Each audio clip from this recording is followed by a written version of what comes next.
When I became the first woman president of Ireland, it wasn't so much that I felt a pressure as that women were astonished. So many women cried on the day of my inauguration at the very fact that a woman could be president. I found that when I inspected a guard of honour, it was astonishing that a woman would inspect the military.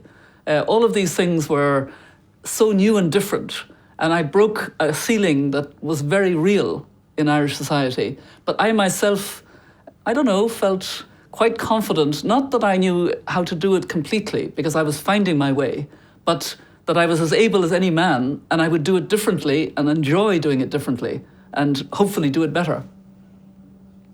We do have the common values. I constantly remind about that.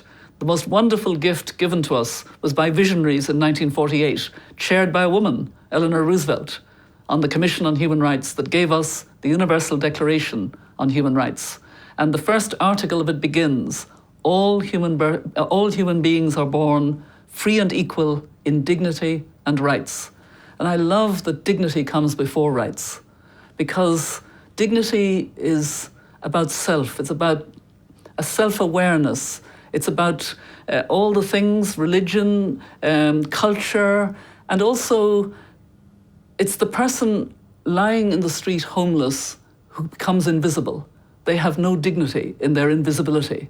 So nobody should be without the dignity as well as rights. And I think when we combine dignity and rights, it reinforces what human rights are all about. I think it's very important for young people to feel the vision and inspiration of leadership. Many of them are young leaders, but I think it's important that they know that there is a passion for truth and integrity and resolving the very complex problems. I belong to a group that I'm very proud to belong to, called the Elders, brought together by Nelson Mandela. I felt very humbled when we were brought together in May 2007. And he spoke to us. Kofi Annan was there, Jimmy Carter was there, Muhammad Yunus was there. And he said to us, be humble and listen.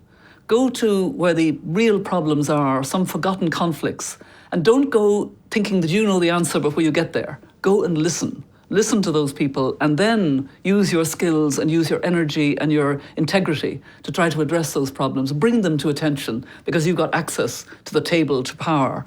And everything he said resonated with me. I was very inspired by him. And I think it's important that young people find inspirational leaders and are mentored to some extent in their own leadership, because we need leadership in our world today. We really do. I'm utterly convinced that it matters. It's probably the most important thing. And it's not one hierarchical individual. Leadership is part of a whole structure that encourages space for people to act at all levels. I'm a grandmother. I love being a grandmother. I'm a real Irish grandmother.